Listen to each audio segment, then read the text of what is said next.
Hey, fourth graders. Okay, welcome to page 109. Today, you're only doing the one page because we're going to work on some stuff.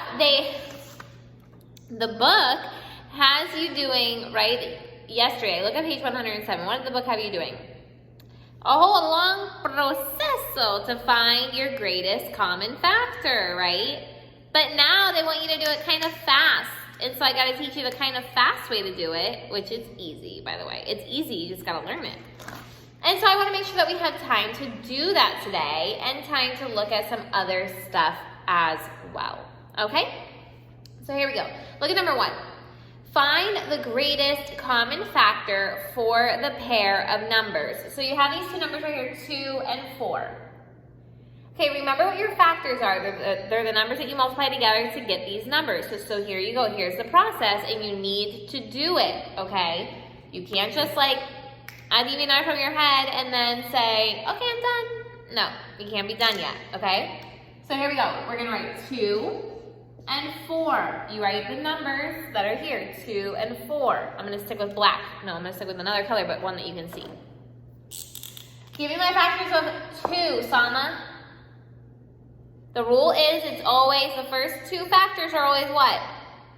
1 and the number. Okay, that's it. Boom, shakalaka. Okay, no pairs, no parentheses, none of the so just 1, 2. Write it down. Are there any more factors of 2, Salma? No. Okay, give me my factors of 4, Fernanda. 1, 4. I'm going to put it over here like this, okay? In case there's one in the middle. Is there another number, Fernanda? 2. 1 times 4 is 4. 2 times 2 is 4. So 1, 2, 4. Those are your factors. Okay? Now we need to pick our greatest common factors. First, we're going to circle our common factors. Scarlett, what number do both of these factors have in common? What numbers? What are we going to circle? 1 and 2. Right? There's a 1 here and a 1 here, 2 here and a 2 here. The only one that they don't have in common is 4. Good. Then we pick our greatest common factor. Jayla, what's the biggest number here? 2. So your answer is 2. Okay? Soon we're going to get even faster because you're going to be doing all that stuff in your head. But first you have to learn the process. Okay, you guys? So we have to follow instructions. Here we go. Let's do this one. Letter B. 4 and 8. First step, write your number 4 and write your number 8. I want to see this on your paper.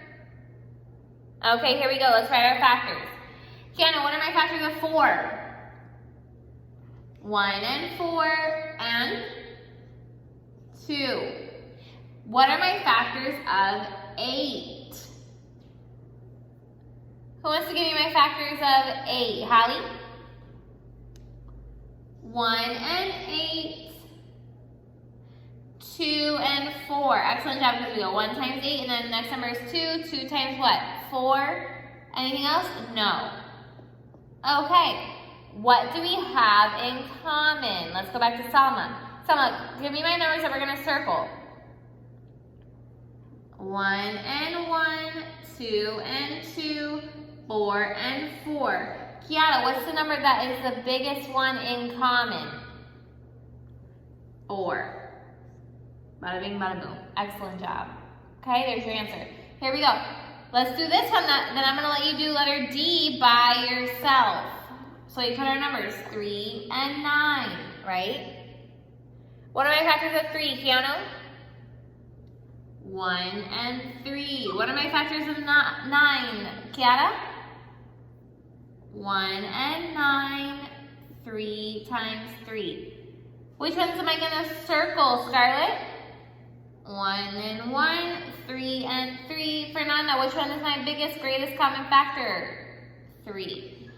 Okay, try this one by yourself, you guys, and then we'll check it together. Go ahead. I'll wait for you.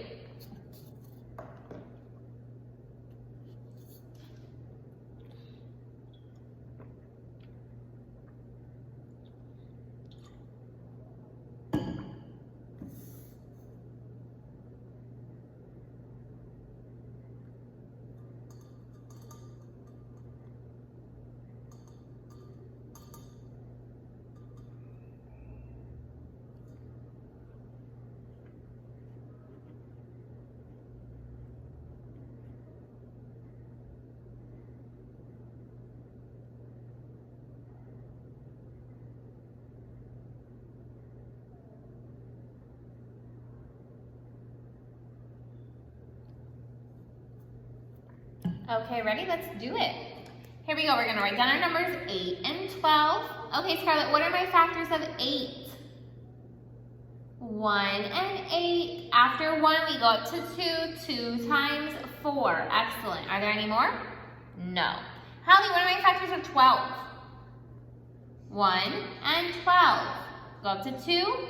2 times 6. Go up to 3. 3 times 4. We met in the middle, so we're good to go. Give me my ones to circle, Kiara. 1, 1, 2, 2. Not 3. 4, 4.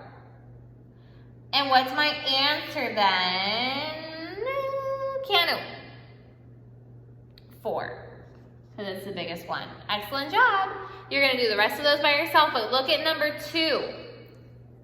Look at number 2. They're going to try to trick you on number 2, but we're not going to let them, right?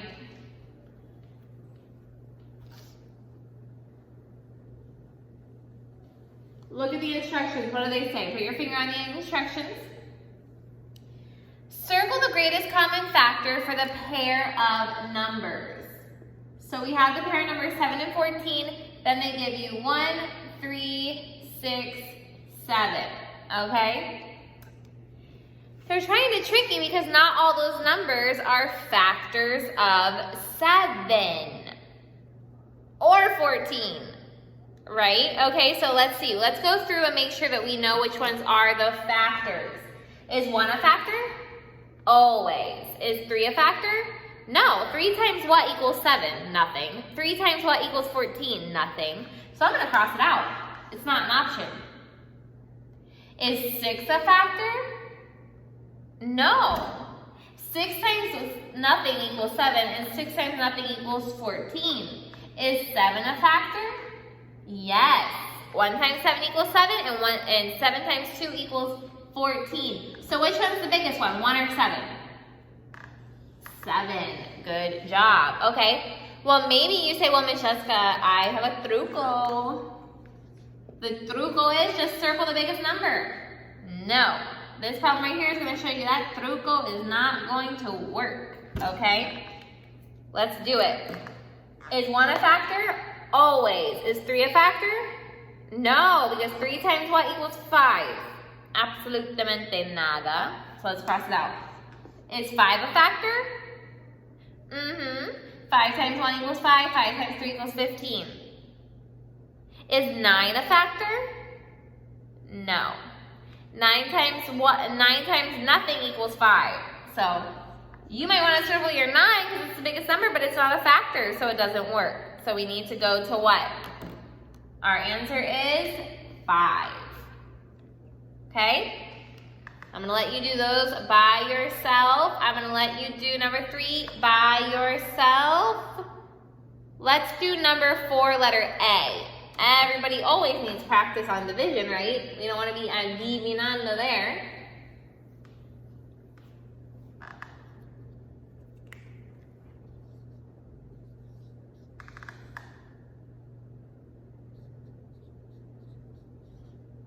Okay, here we go. We look at the 1. It's below 5, and we're going to keep this number right here in our head so we can estimate, okay? Does 3 go into 1? No. Does 3 go into 14? Yes, but here, let's figure out where our first number is going to start. Can 31 go into 14? No. So 31 goes into 144. We put our line there to tell us that we start here, right? How many times does 3 go into 14, Scarlett? 3 into 14. 4 times. Good. So we're going to put our 4 here.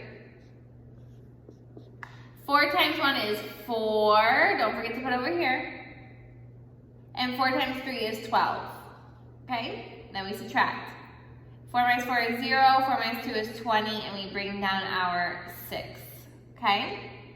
Now, how many times does 3 go into 2? Nothing. How many times does 3 go into 20, Keanu?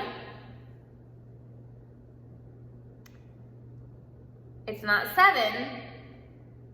It's 6. Okay, so we put our 6 right there. And let's multiply.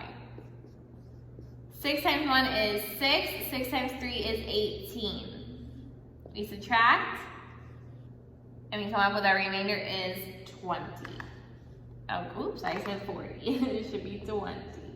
Okay, and then you guys can check it by yourself. Let's look at the word problems and see if you can do those.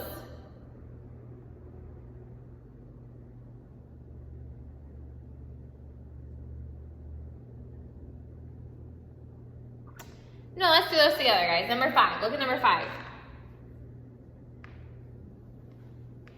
It says, well, I'm going to help you. I'm not going to do it for you because you need to practice. It says number 5, Rashid sold 13 dozen ears of corn for $3.60 per dozen. When you see per, you have two choices. What are they? Multiply or divide, right?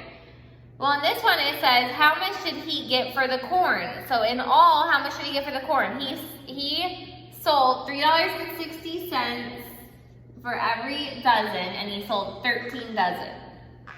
So does he multiply or divide? He multiplies, so he sold 13 of them at $3.60 per each of them. So he's gonna get a lot of money for that, so you need to multiply. Look at the next one though. At the rate given in the story problem, what was the cost of 1 ear of corn? Okay, well if you know that a dozen is $3.60,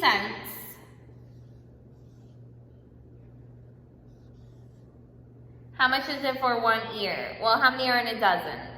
Kata, how many are in a dozen? 12. So you gotta put 12 and 360. Don't forget to put your point there to see how much money it is for one of them. Okay, if you have any questions, just ask. I am here for you. Have a great day.